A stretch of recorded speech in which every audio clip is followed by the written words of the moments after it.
Eu, João, vosso irmão e companheiro na tribulação, no reino e na perseverança em Jesus, achei-me na ilha chamada Patmos por causa da palavra de Deus e do testemunho de Jesus.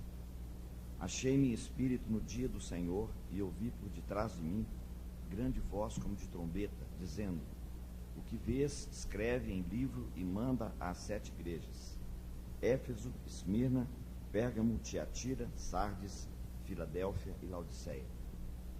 Voltei-me para ver quem falava comigo, e voltado vi 7 candeeiros de ouro, e no meio dos candeeiros um semelhante a filho de homem, com vestes talares, cingido à altura do peito, com uma cinta de ouro. A sua cabeça e cabelos eram brancos como a alva lã, como neve, os olhos como chama de fogo, os pés semelhantes ao bronze polido, como que refinado numa fornalha, a voz como voz de muitas águas. Tinha na mão direita 7 estrelas, e da boca saía-lhe uma afiada espada de 2 gumes. O seu rosto brilhava como o sol na sua força. Quando o vi, caí a seus pés como morto, porém ele pôs sobre mim a mão direita, dizendo: não temas, eu sou o primeiro e o último, e aquele que vive. Estive morto, mas eis que estou vivo pelos séculos dos séculos. Tenho as chaves da morte e do Hades. Escreve, pois, as coisas que viste, e as que são, e as que hão de acontecer depois dessas.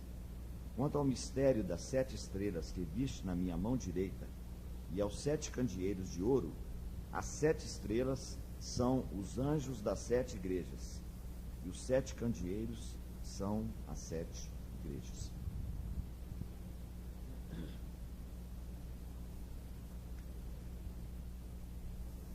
Bem, irmãos, nós estamos abordando, o livro de Apocalipse dentro de quatro movimentos. O primeiro é que Cristo deve ser entronizado no céu. Isso já aconteceu. Nós vimos no capítulo 4 e 5 do Apocalipse. O capítulo 4 falando sobre o propósito de Deus para a criação, e sabemos que essa criação houve uma quebra, uma intromissão por causa do pecado, da revolta de Satanás e por causa da desobediência do homem, mas o Senhor Jesus veio a esse mundo e realizou a obra da redenção, e depois ele subiu e assentou-se à direita da majestade nas alturas, que é o capítulo 5. Nós vimos que esses 2 capítulos são chamados, pelo nosso querido irmão Stephen Kohn, que é a glória da criação e do Criador, capítulo 4, e a glória da redenção e do Redentor, capítulo 5. Isso já aconteceu, Jesus já foi entronizado no céu. Agora vem a segunda parte.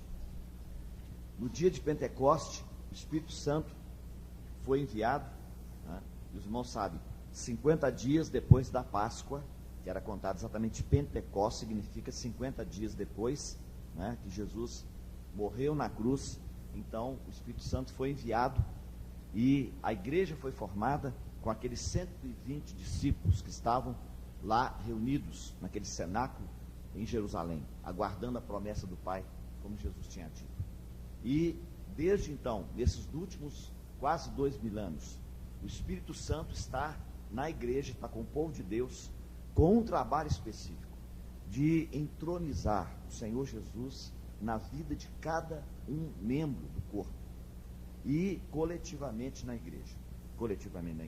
Nós vamos ver que o estado da igreja, pela informação das 7 igrejas, nós sabemos que o panorama final não é agradável.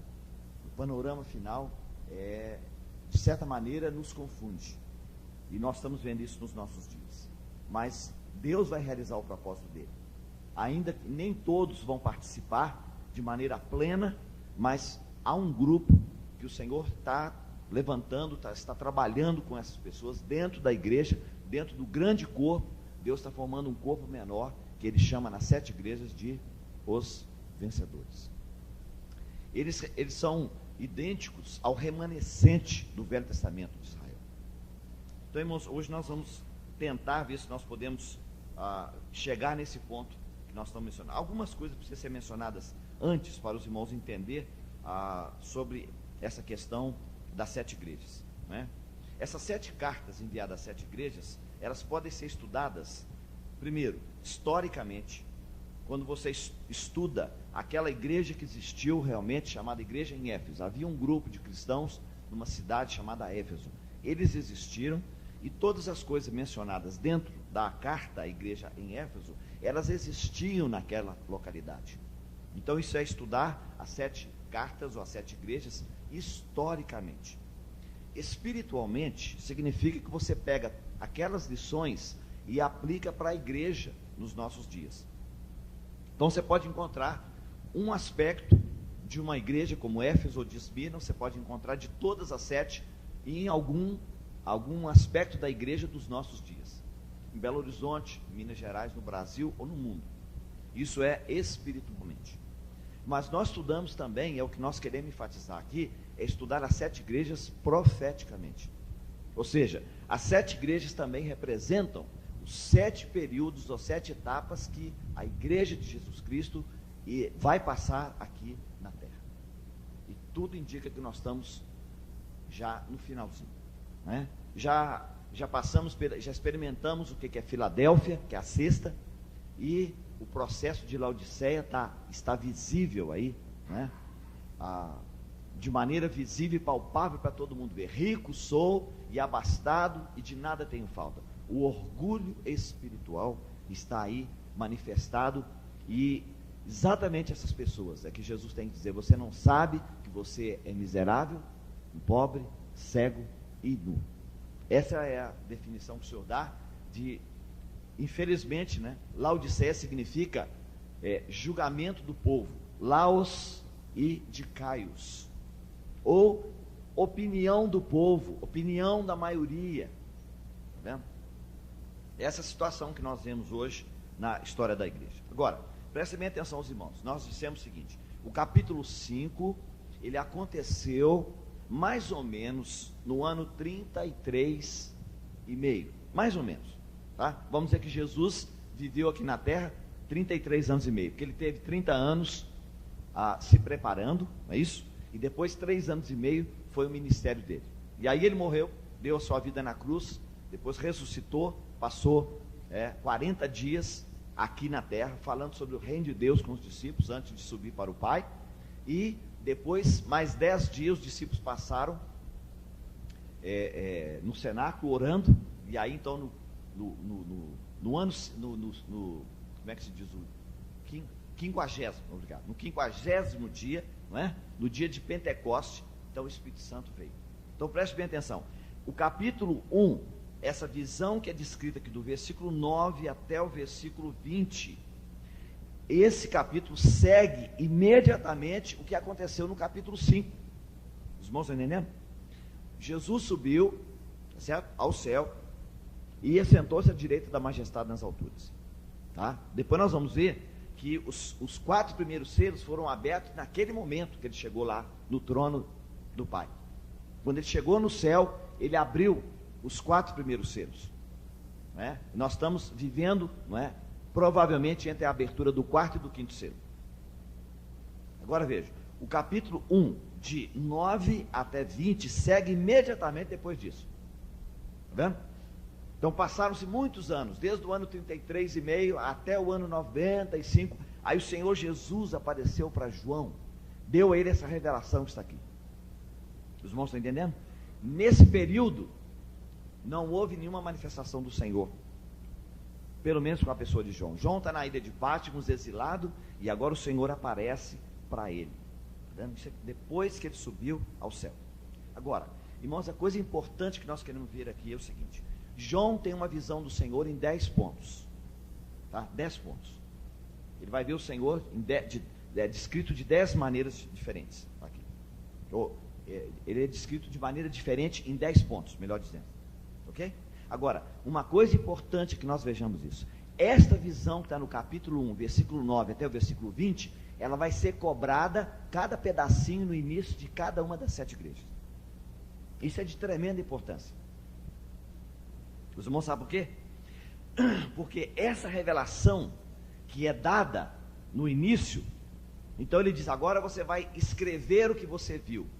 Escreve, as 7 igrejas. Então João começa a escrever. Aí os irmãos querem ver? Ele diz: ao anjo da igreja em Éfeso escreve: isto diz aquele que conserva na mão direita as 7 estrelas e que anda no meio dos 7 candeeiros de ouro. Isso está no capítulo 1, essa parte da revelação. Onde que está? Aonde? Verso.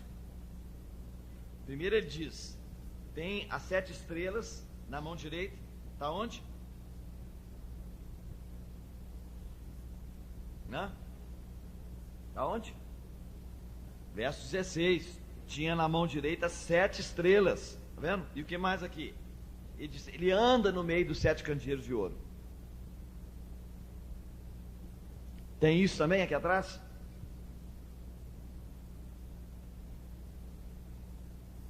Né? Onde? Verso 13. Então, João diz que eu vi no meio dos 7 candeeiros um semelhante a filho do homem. Qual que é a diferença agora, irmão? É que lá, quando ele teve a visão, ele apenas viu o Senhor no meio dos candeeiros, mas em Éfeso ele anda. Está vendo? Está andando no meio dos 7 candeeiros. Se o candeeiro representa a igreja, o que ele está fazendo? Ele está examinando a igreja. Ele está procurando alguma coisa. Os irmãos estão entendendo? Se ele está procurando, veja, essa visão que é dada no capítulo 1, no versículo 9 até o 20, é um pedacinho da revelação, é dada para cada uma igreja. Agora, irmão, por favor, aqui não tem jeito, aqui nós temos que ser o mais claro, mais sincero, mais objetivo possível. Caso contrário, nós vamos ficar pregando em cima de uma coisa que a Bíblia não ensina, e aí nós não vamos entender. Se cada pedacinho da revelação é dado a uma igreja, a qual igreja que ela é dada? A igreja local, tá certo? Mas igreja local, irmão, hoje nós sabemos que é muito difícil, não é isso? Porque quantas igrejas nós temos em Belo Horizonte? O irmão disse umas 300, né? E outra pessoa disse que tem quantas? Né? Tem uma só, não é verdade? Ele está certo e o outro está certo também. Não é verdade?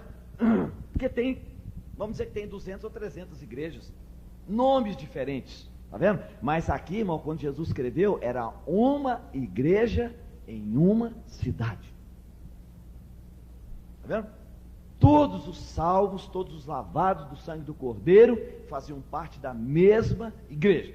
Agora imagine bem, ao anjo da igreja em Éfeso, ao anjo da igreja em Esmirna, ao anjo da igreja em Pérgamo, ao anjo da igreja em Tiatira, ao anjo da igreja em Sardes, ao anjo da igreja em Filadélfia, ao anjo da igreja em Laodiceia, ao anjo da igreja em Belo Horizonte.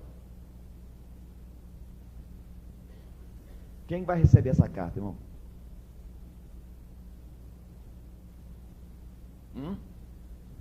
Se o Senhor Jesus mandasse uma nova, uma 8ª carta, que não vai mandar, graças a Deus, né? Lamentavelmente por um lado, felizmente por outro.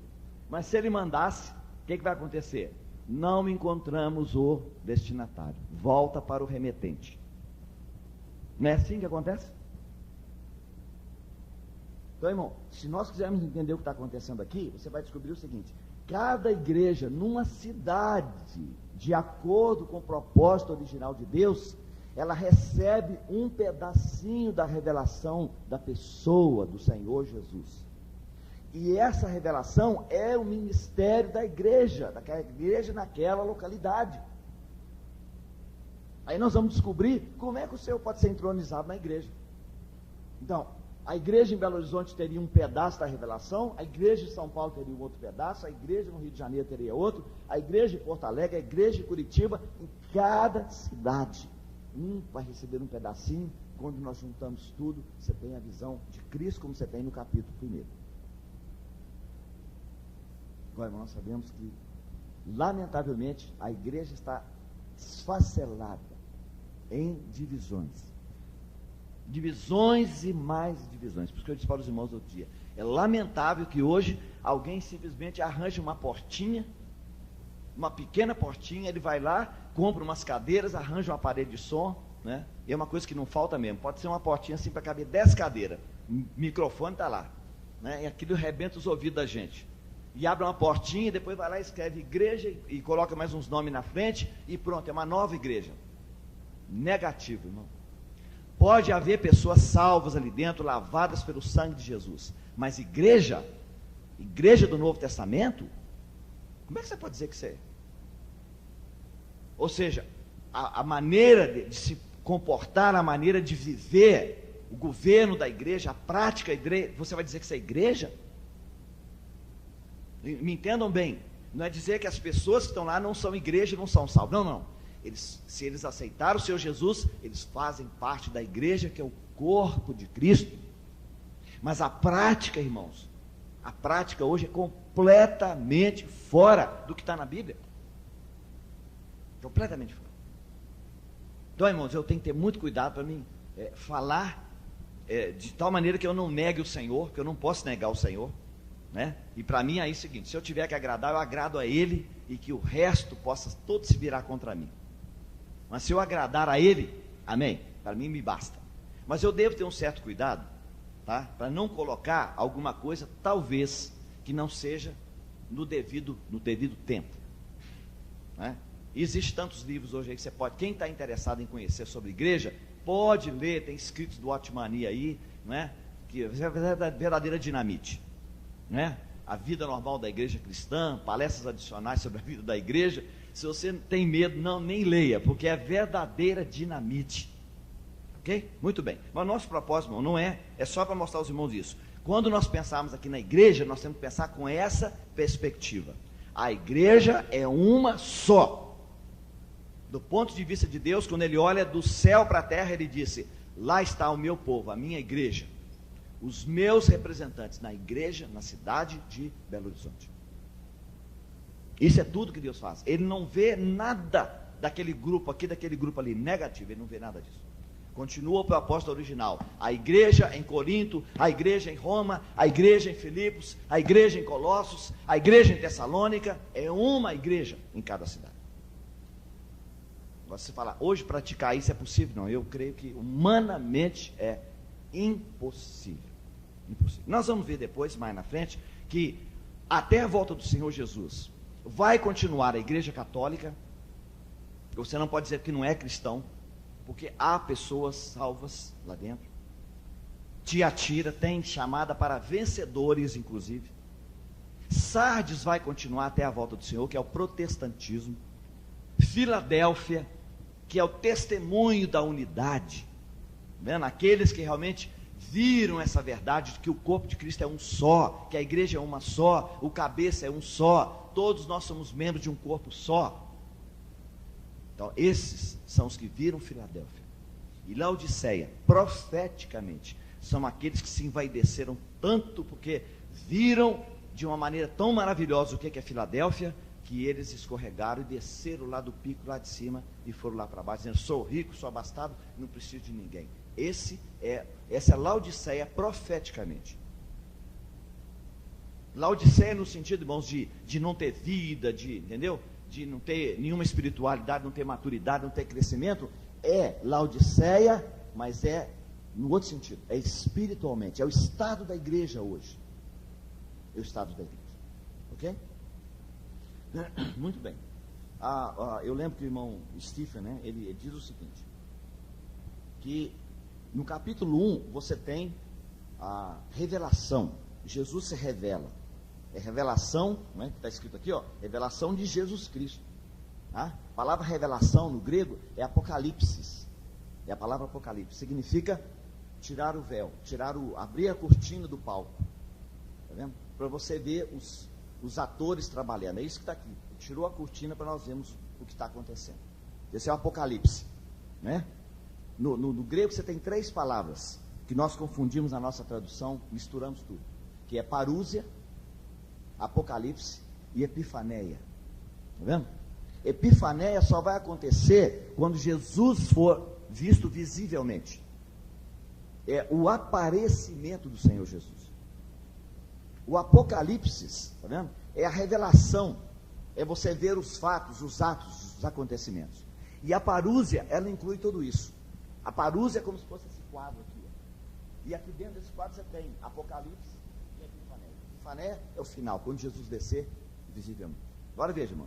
Jesus revela, ele dá a revelação para a igreja, que é o que está aqui no capítulo 1, e depois então ele vai cobrar essa visão que ele deu, essa revelação que ele deu para a igreja. Essa cobrança, ou essa responsabilidade da igreja, se chama vocação. Ok? Então vamos dizer que é assim. Você tem revelação e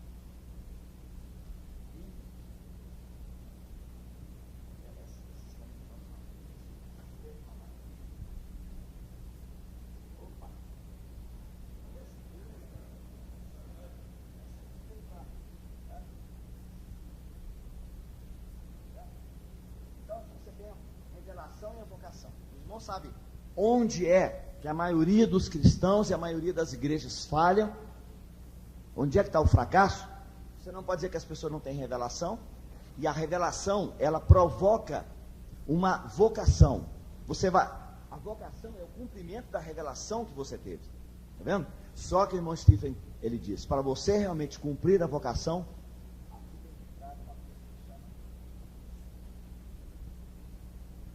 está vendo? A cruz. Mas a cruz que ele fala é: se alguém quiser me seguir, negue-se a si mesmo e tome sua cruz cada dia, tá vendo? Então, se não houver o processo do quebrantamento na nossa vida, tratamento da cruz, ou seja, negar o nosso eu, tomar a cruz, é isso?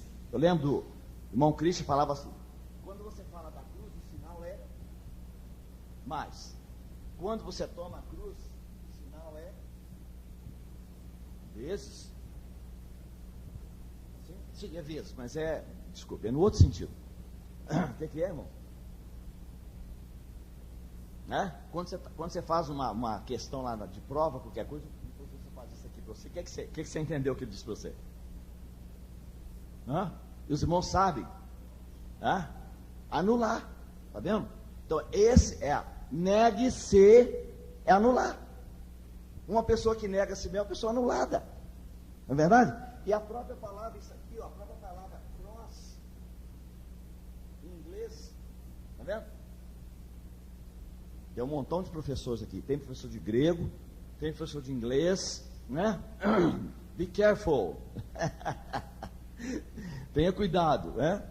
Você não sabe. Você fala, cross é cortar. Não é isso? Pode ser cruzar também, cross. Você cross the street.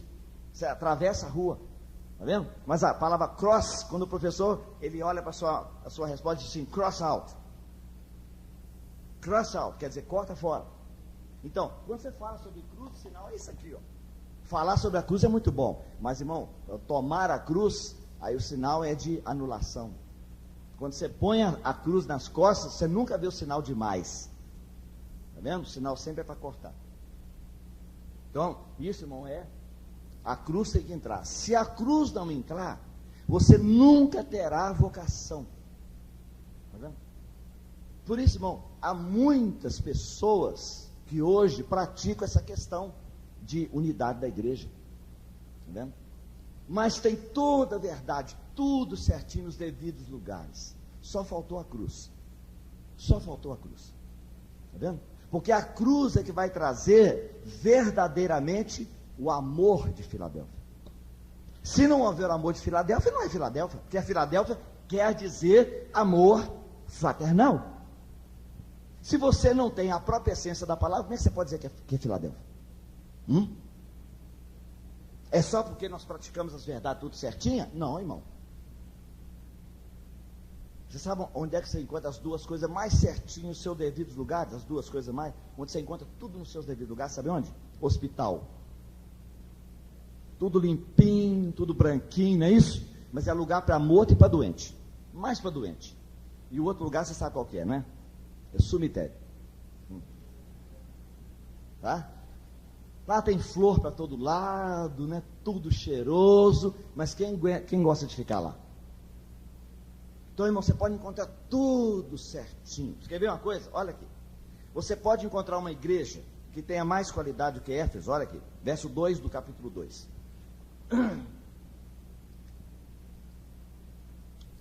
Desejável. Conheça as tuas obras tanto o teu labor como a tua perseverança, que não pode suportar homens maus, que puseste à prova os que a si mesmos se declaram apóstolos e não são, e os achaste mentirosos. Tem perseverança, suportaste prova por causa do meu nome, não te deixaste amolecer. Está vendo? Irmão, você já viu uma igreja com qualidades como essa? Aí diz: tem porém contra ti, que abandonaste o quê? Abandonou, arrefeceu, esfriou. Está vendo? E outra coisa, preste bem atenção: conheça as tuas obras. Está vendo? E o teu trabalho, e a tua perseverança. Meus irmãos, sabe, quando Paulo escreveu a carta 1 Tessalonicenses, não é trabalho, não é obra, trabalho e amor. Desculpa, não é obra, trabalho e perseverança, é a obra da fé, o trabalho do amor e a firmeza da esperança. Está vendo? Não tem mais nem fé, nem amor e nem esperança.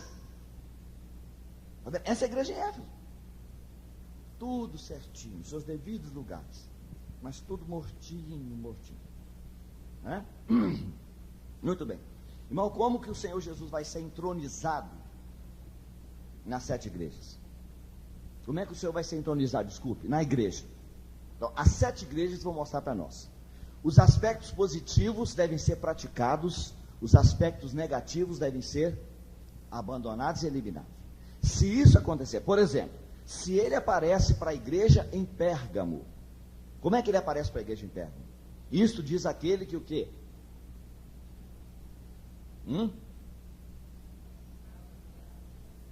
Espada, aqui tem espada afiada de 2 gumes, está vendo? Então o que ele está dizendo? Conheço o lugar onde você habita, onde está o trono de Satanás. Ele está falando para a igreja. Por quê, irmão? Por que ele está falando sobre a espada afiada? Porque na época de Constantino, a igreja casou com o Estado. E quando os dois estão casados, o que tem que fazer? Tem que passar a espada no meio para poder separar. Está vendo? Então, esse é o aspecto negativo. A igreja tem que ser separada do mundo. Muito bem. Veja, irmãos, João, quando ele se virou, diz a palavra de Deus, né? Quando ele se virou no dia do Senhor, verso 10, ele diz: voltei-me para ver quem falava comigo, verso 12, e voltando, vi 7 candeeiros de ouro. Ele viu 7 candeeiros. Então os irmãos sabem, primeiro, candeeiro é usado para iluminar a noite, não é isso? Porque está produzindo luz através do óleo, do azeite. E esse candeeiro representa a igreja, diz: os 7 candeeiros são 7 igrejas. Ô irmãos, nós já compartilhamos aqui, mas para aqueles que talvez não participaram, leia lá no livro de Êxodo, acho que capítulo 25, como é que o candeeiro era feito. Coisa impressionante. Era feito de como é que é a expressão lá? Um talento, né? Talento de ouro. Era obra batida. Já pensou? Você pegar o ouro e formar um cálice, uma amêndoa, uma flor, batendo no ouro. Tem gente aqui no nosso meio que trabalha com ouro. Tem um irmão que trabalha com ouro aqui, deve saber muito bem o que eu estou falando aqui. Você pegar o martelo, irmão, você não faz em série. Não tem jeito de você pegar e colocar dentro do molde e sair e fazer 5, 10 candeeiros. Não, cada candeeiro tem que ser feito de obra batida. Está vendo? E esse candeeiro representa a igreja. Isso quer dizer o seguinte, que uma igreja não pode imitar a outra. Ou seja, uma igreja numa localidade não deve imitar uma outra igreja em outra localidade, porque o Espírito Santo, ele trabalha com cada grupo de irmãos em cada localidade de maneira diferente.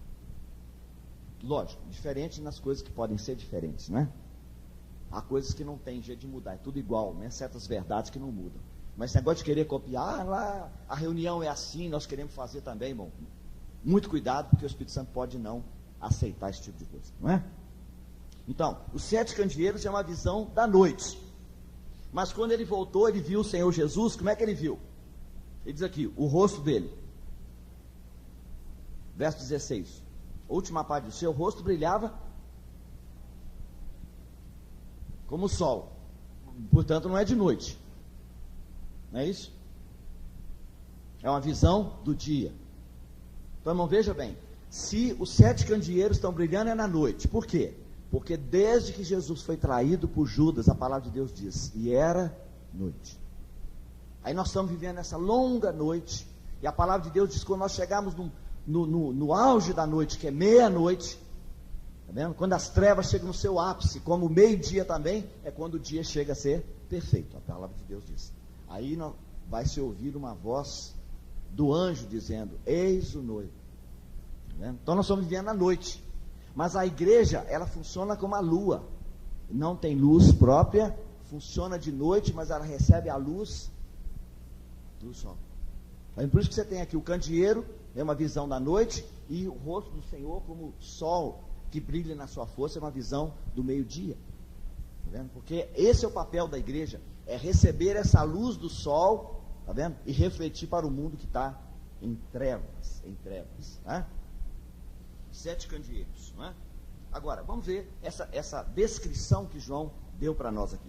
Primeiro, verso 13. No meio dos candeeiros, um semelhante a filho de homem. Um semelhante a filho de homem.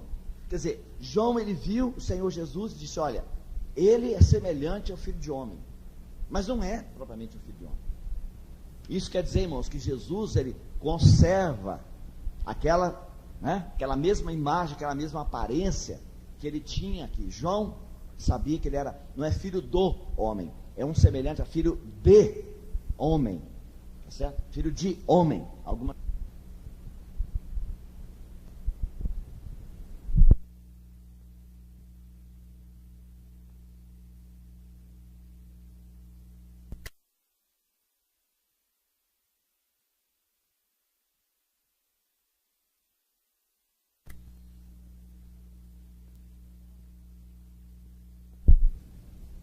trazem na minha tradução está correto, não é?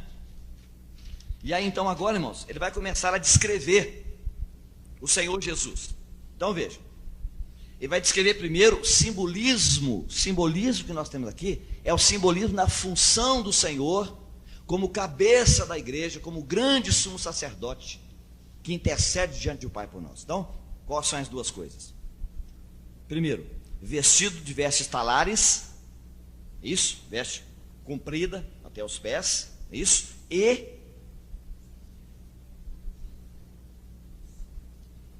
tá vendo? Veja. Então veja bem, o que essas duas coisas representam? Que ele está mostrando a função dele. Primeiro, vestido com uma veste talar, tá vendo? Mostra que ele é sacerdote, e a roupa na Bíblia sempre representa justiça. Então ele está cheio de justiça, tá? Segundo, cingido pelos peitos com um cinto de ouro. Ora, irmão, nós sabemos que todo mundo usa cinto na cintura. A colocar um cinto aqui na altura do peito é bastante estranho, não é isso? Mas por quê? Está falando sobre a questão de afeto, de compaixão, de amor, tá vendo? Então, como nosso grande sumo sacerdote, ele é cheio de misericórdia, cheio de compaixão. Segundo, o simbolismo do seu caráter, verso 14. Sua cabeça e cabelos brancos como a neve e a lã, e os seus olhos como chama de fogo. Então veja, o que é o caráter dele? O que quer dizer cabeça e cabelos brancos como a neve e a lã? Ele é cheio de sabedoria, tá vendo? Porque, irmão, está falando de caráter, autoridade não, autoridade é atividade, nós vamos ver agora mesmo, a autoridade está aqui também, né? E a segunda coisa é que ele tem os olhos como chama de fogo. Uma pessoa pode ter sabedoria, mas ele precisa de outra coisa para poder a sabedoria funcionar, que é discernimento. Está vendo? Então os olhos como chama de fogo significa que ele está cheio de discernimento, né? O simbolismo da atividade dele, verso 15 e 16, a primeira parte. Os pés semelhantes ao bronze polido, como que é refinado numa fornalha. A voz como voz de muitas águas, e tinha na mão direita 7 estrelas, tá? Então veja aí, vamos ver. Os pés semelhantes a latão reluzente. O que é latão ou bronze na Bíblia, irmãos? Julgamento, não é isso? Representa o julgamento. Por isso que o altar de bronze Quando o pecador chegava lá em Israel, no tabernáculo, a primeira coisa que ele encontrava era o altar de bronze que representa o Calvário, onde nossos pecados foram julgados em Cristo, né? Segundo, sua voz como de muitas águas. Veja, os irmãos sabem quando a pessoa tem essa voz, como está mencionando aqui? Aqui sim, ele está cheio de autoridade, tá vendo? Baseada na vida, que tem muita autoridade hoje baseada no grito, né? Mas aqui a autoridade do Senhor é baseada na vida, né? Na sua mão direita tem 7 estrelas. O que é isso, irmão? 7 estrelas são o quê? São 7 anjos. Então, se os anjos eles têm um relacionamento com a igreja, então ele está cheio de responsabilidade, cheio de força. E da sua boca saiu uma espada aguda de 2 gumes. Ele está cheio de poder, cheio de poder. Bem, os irmãos, eu disse para os irmãos que existe um livro do irmão Stephen, não é? Que é a Visão de Cristo, é isso? Visão de Cristo. Não é Visão de Cristo no Apocalipse, né? Eu tenho impressão que nesse livro, irmão, dá essa descrição, menos os títulos. Simbolismo, disso assim. Ele só menciona os 10 pontos, tá? Se você tiver o livro, depois você pode ler, que você vai ganhar a mesma coisa que eu estou falando aqui. E a última coisa, simbolismo da glória do Senhor, que é o verso 16b, que é o seu rosto brilhava como o sol na sua força, não é? Então o que quer dizer isso, irmão? O rosto dele brilhando como o sol na sua força significa o quê? Saúde, beleza e caráter espiritual. Então, essa é a glória do Senhor, é mostrada no rosto dele brilhando como o sol. Muito bem, estou só repetindo para os irmãos. Capítulo 1, verso 13, é o simbolismo da sua função, sacerdote e rei, tá? O vestido e o cinto. 14, simbolismo do seu caráter, sabedoria e discernimento, cabelos e olhos. E simbolismo da sua atividade, justiça, os pés, a voz, a mão direita e a boca, não é? Simbolismo da sua atividade, que é justiça, autoridade, responsabilidade e poder.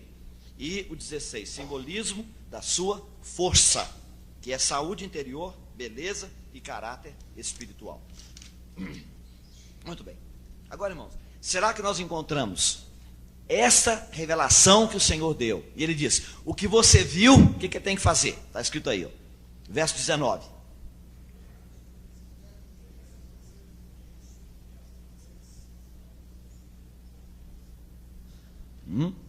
Então escreve, tá? E depois ele diz, tem que escrever para 7 igrejas. Então ele vai mostrar para nós agora o seguinte, que essa visão, essa revelação que foi dada no capítulo 1, então agora ela é transmitida para cada igreja, ok? Então a igreja em Éfeso tem uma responsabilidade, ela vai ser cobrada. Por isso que o Senhor Jesus agora não é visto mais a partir de Éfeso, do capítulo 2 para frente, ele não está mais no meio dos 7 candeeiros, ele não está apenas de pé no meio da igreja, ele está andando no meio dos 7 candeeiros. Ou seja, está examinando a igreja dele. Agora veja, irmãos, está examinando a igreja dele desde o primeiro século até o final. Está vendo? Porque começa com Éfeso e termina com Laodiceia. Muito bem, vamos ver se a gente encontra aqui. Já mencionamos um ponto, vamos ver se dá para a gente descobrir. Em Éfeso, ele tem as 7 estrelas e anda. Muito bem.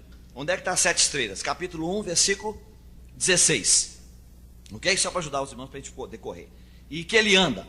É o versículo 13 que diz que estava no meio, mas não diz que estava andando. Ok? Esmirna.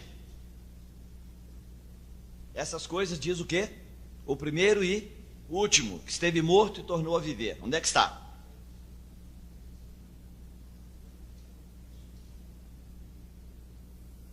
Não, veja, aqui diz que ele é o primeiro e o último. 1,18. Ok. E foi morto, me tornou a viver. Tá? 18a, ok? Então tá aí. Pérgamo, aquele que tem espada aguda de 2 gumes. Tá? Tá onde? No 16b, é isso? Da boca saíram uma afiada espada de 2 gumes. Tiatira, olhos como chama de fogo.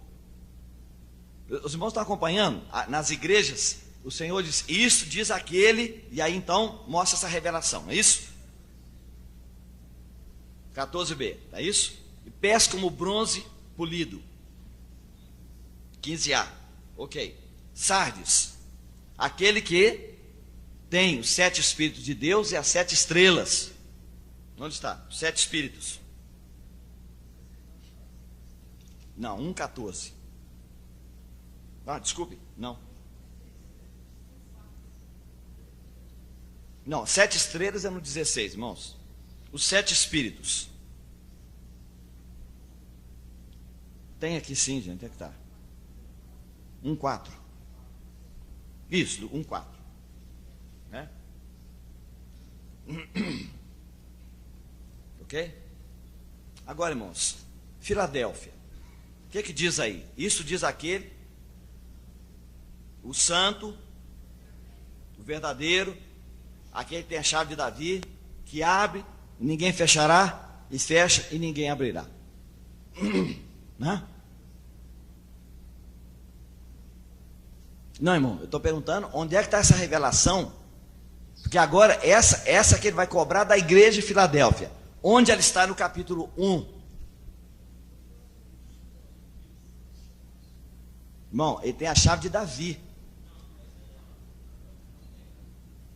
Não está falando sobre chave da morte do Hades, chave de Davi.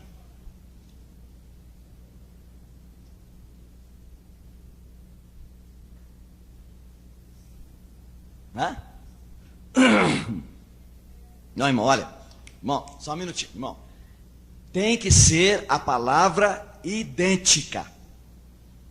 Não é parecido não, porque todas as outras que nós vimos, a palavra é exatamente. Ah, eu vou deixar essa para vocês quebrar a cabeça até a semana que vem. Vou deixar essa para vocês descobrir até a semana que vem. Se Jesus voltar antes disso, você não terá que responder. Ok?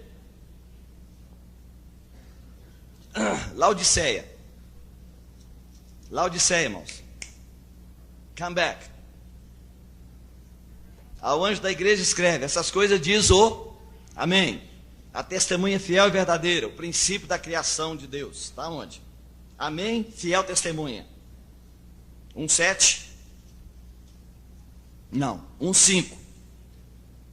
Da parte de Jesus Cristo, a fiel testemunha. É isso?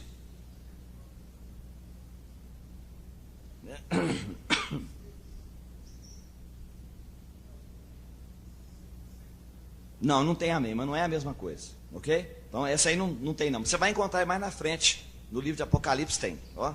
Nós sabemos que é o nome de Jesus, é amém. Né? E o princípio da criação de Deus.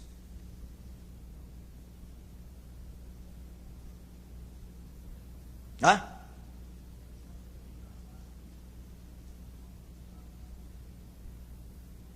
Parte B.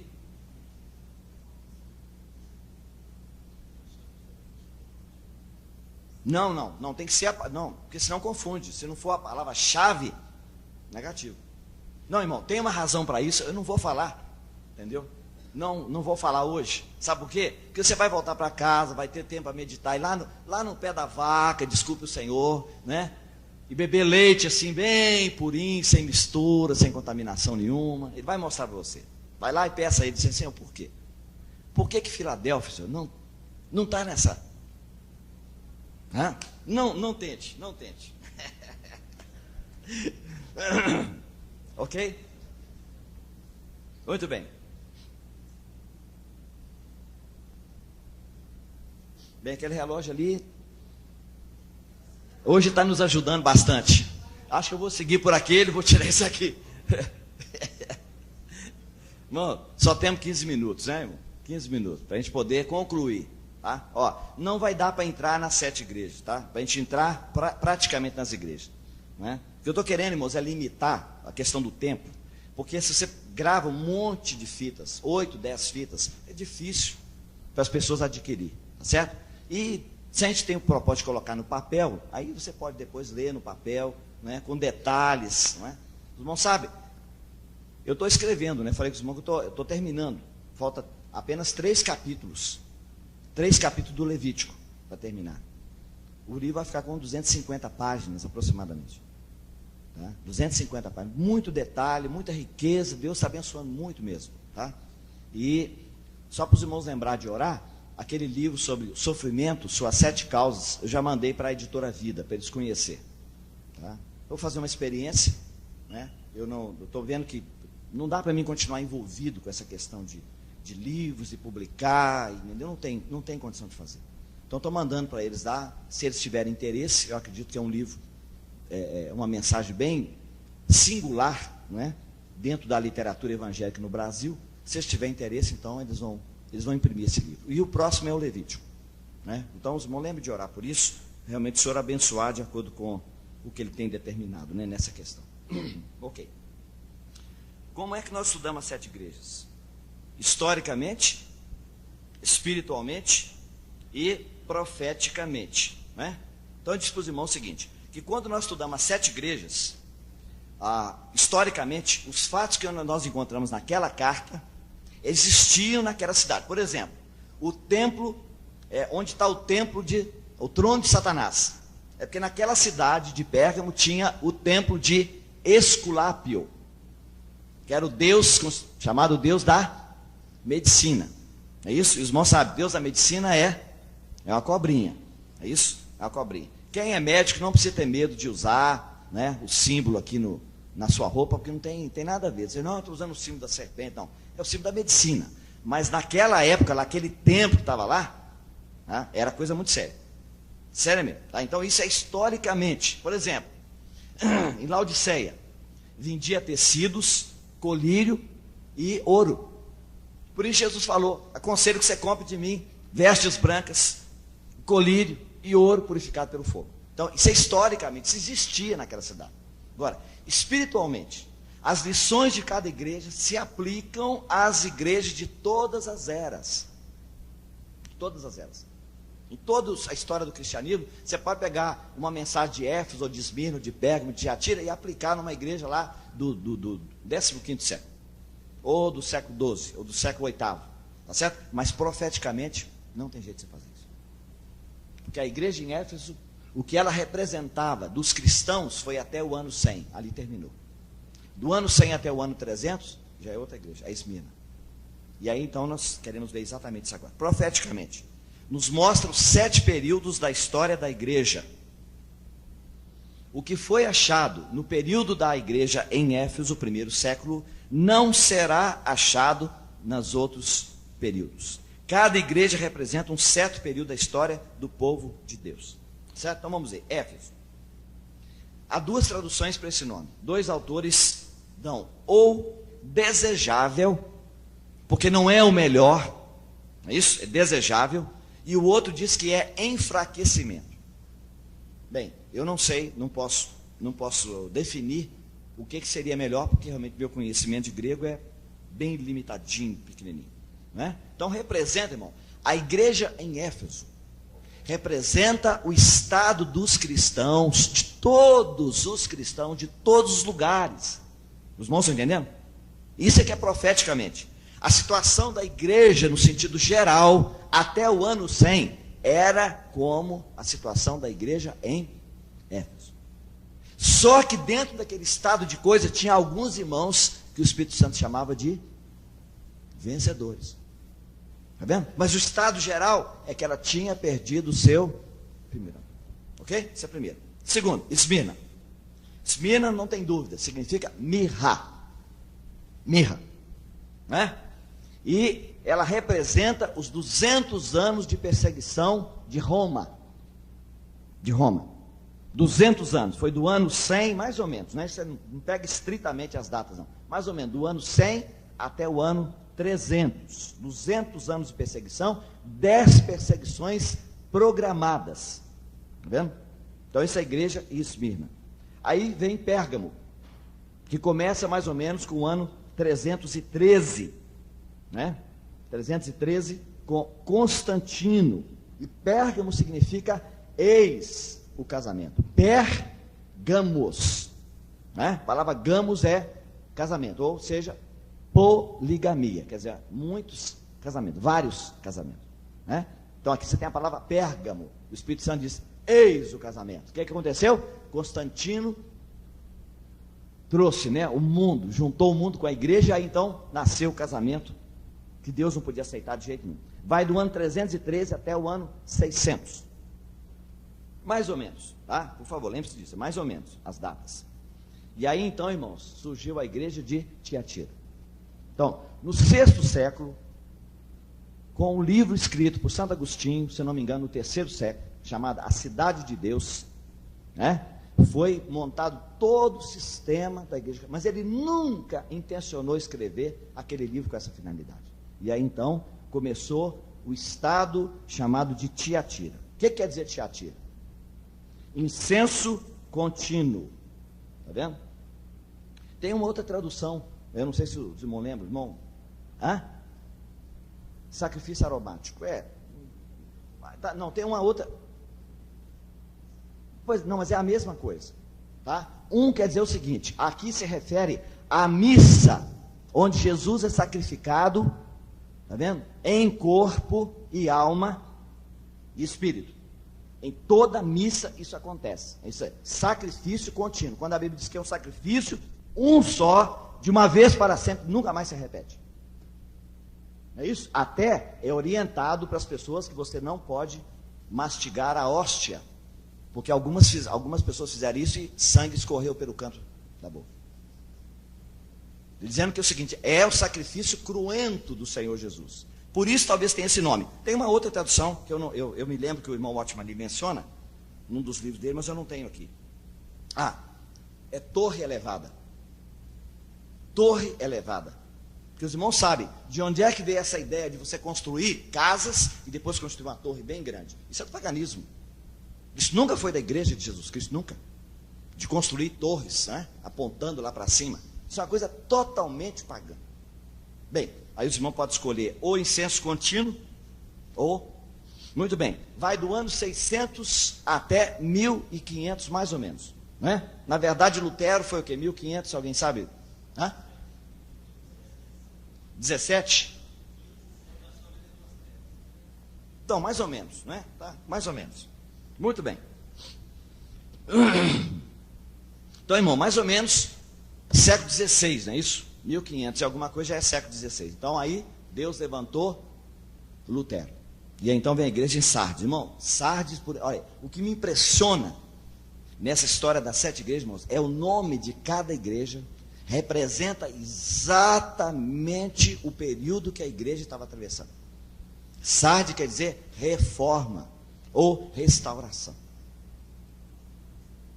Então, com Lutero, depois da igreja passar 1000 anos, irmão, 6º século até o 16º século, século XVI, 1000 anos.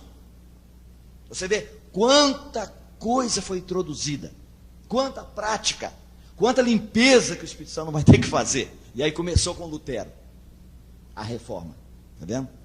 E aí vai então de mais ou menos 1500 e alguma coisa, até 1827. Irmão, se você pegar os livros de Apocalipse, todo mundo vai dizer o seguinte: todas as 5 primeiras representam estágios da igreja, situações da igreja no sentido geral. Quando chega aqui em Filadélfia, o pessoal escapole, ele sai pela tangente, como se diz.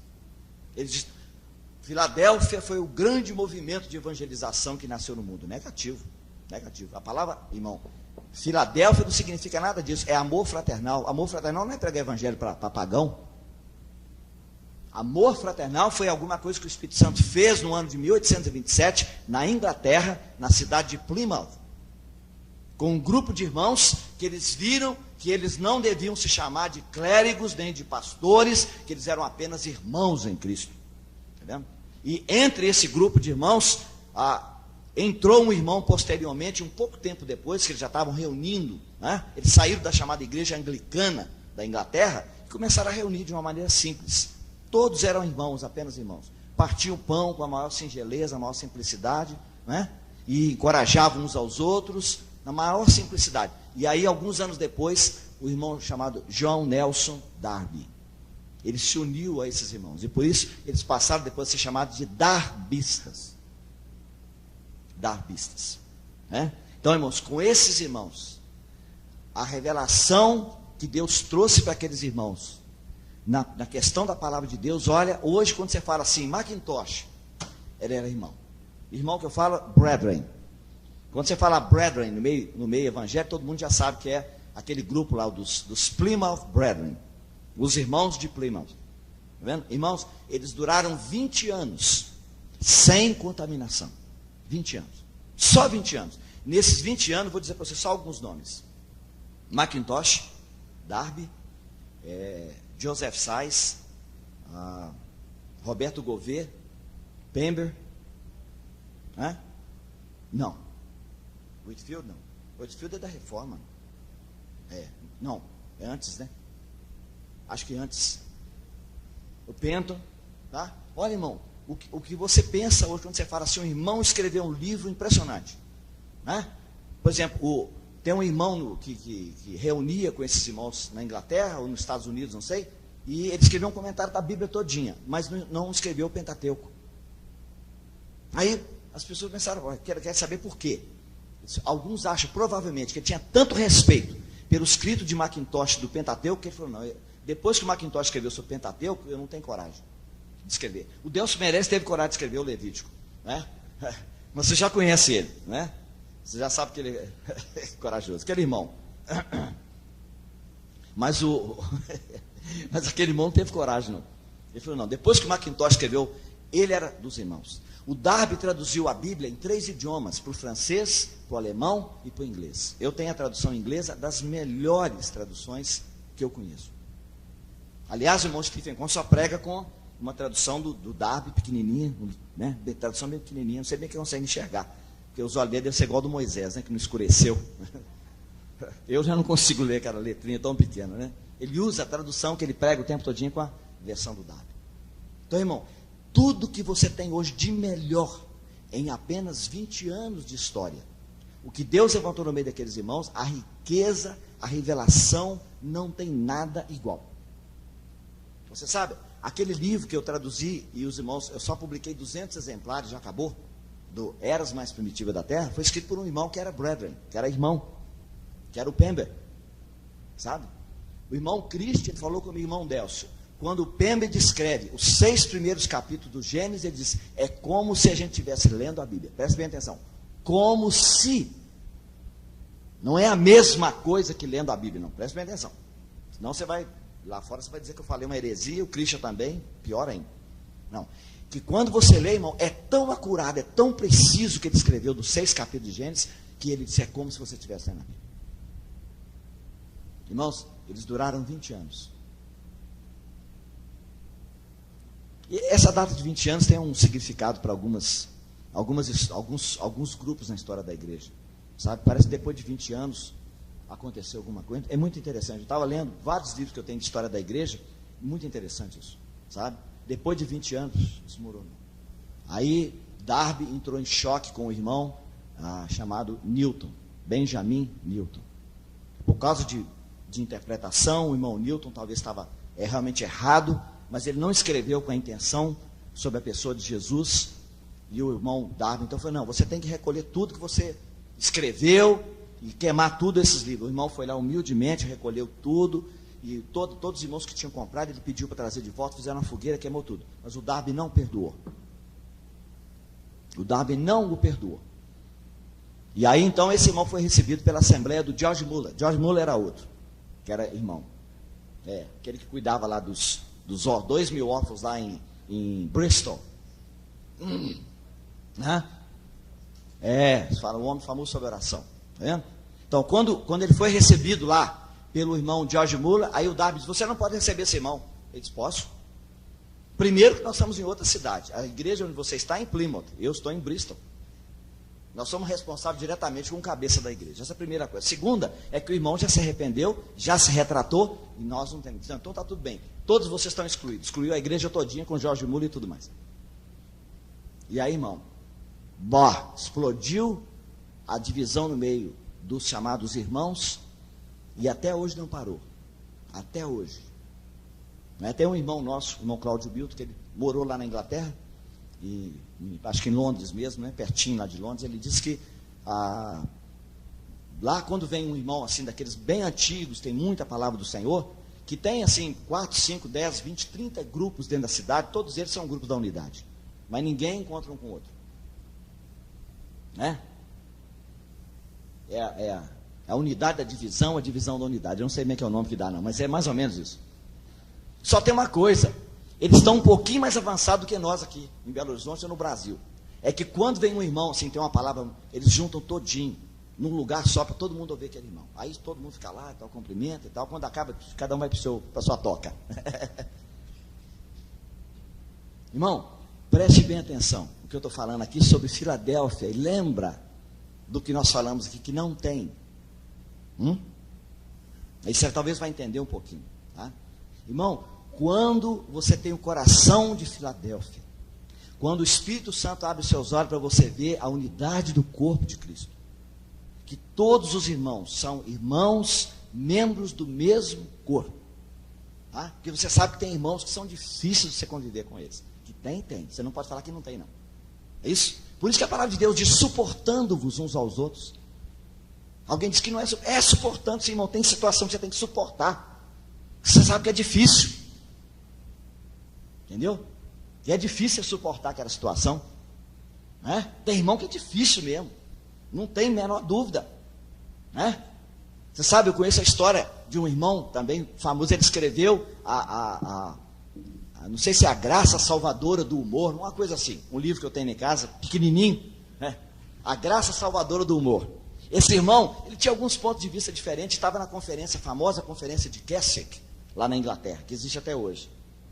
Então, tinha uma irmã daquelas, né, muito fortes, né, e muito sanguínea, né, sanguínea e colérica, né, que não aceitava de jeito nenhum a posição dele ali, e então ficou sabendo que ele tinha sido convidado, né, para participar, e então, de manhã, na hora do café, aquele irmão ia fazer uma pequena preleção, lá na hora do momento de oração. E aquela irmã trabalhou com todos os irmãos da liderança, dizendo, esse irmão ele não deve participar. Não tinha nada contra ele, era só ponto de vista. Só ponto de vista. Porque o irmão não tinha nada contra a vida dele, era uma pessoa, né, impecável no Senhor. Mas ele era espiritual demais. Aí o que aconteceu?